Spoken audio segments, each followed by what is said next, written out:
I used to wish that I would hear only the Lord's voice and my own thoughts, and that the enemy would not speak to me at all.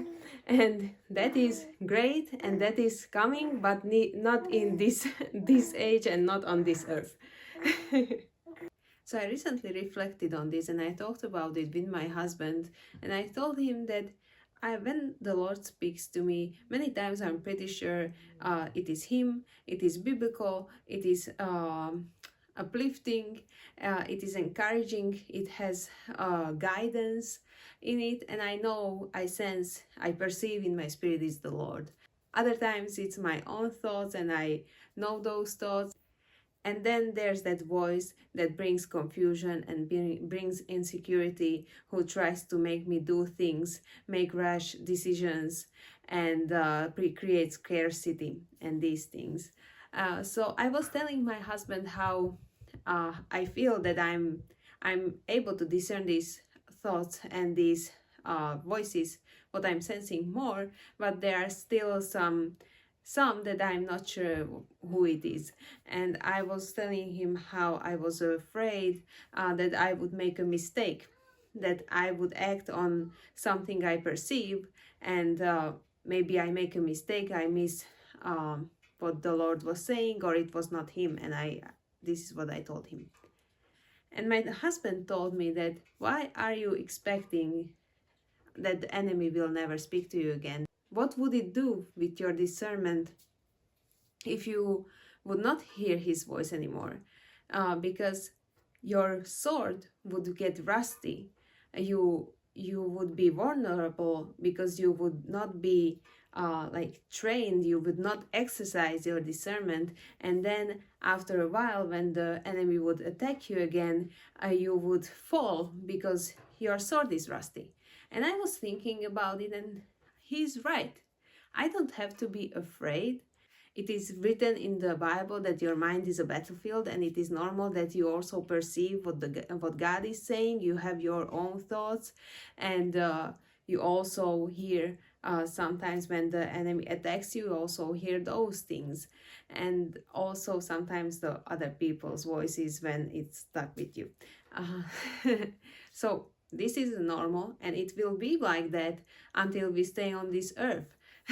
And it is written that it is by reason of use that you have your senses exercised to discern good and evil. So if the evil would disappear, how would you discern anything? And you will make mistakes along the way, and I have made mistakes, and those mistakes helped me learn. For example, recently I had a situation where my past mistakes helped me discern the current situation better. I sensed that I kept thinking about a certain minister, and my mind was picking up on it, that something was there, and my mind started creating scenarios, what I should email him about, and how I should get in touch, and all these things. And I stopped it because I've made that mistake in the past. In the past, I had something similar. I emailed that minister, and it was not the Lord's leading. And so this time, I stopped those thoughts. I took them captive, submitted them under the authority of Jesus Christ. And then I prayed about it. I prayed for guidance. I asked the Lord, what does He mean? And I waited. And those thoughts wanted to come back, my own reasoning behind it, and maybe it was also the enemy attacking, wanting me to make a rash decision or something that is not of the Lord.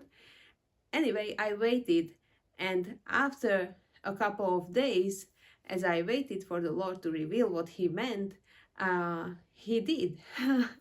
I realized, and it was a guidance from somewhere else, and I realized that His message was not that I should message that minister or email him, but he's holding a conference here in Europe, and that the Lord wanted me and my husband to attend that conference.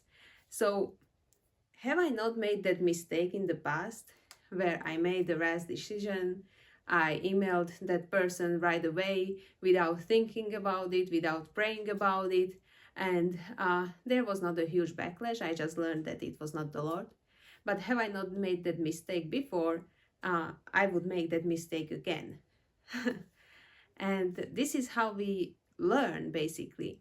We fail forward, and I realized that I don't have to be afraid following something I perceive, because sometimes I will interpret it correctly and sometimes I won't, but the more I do it, the more I will interpret it correctly and the less I will interpret it wrong. Basically, it's by reason of use.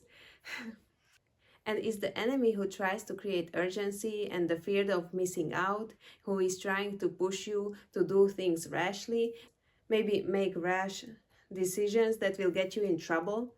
And the Lord has patience.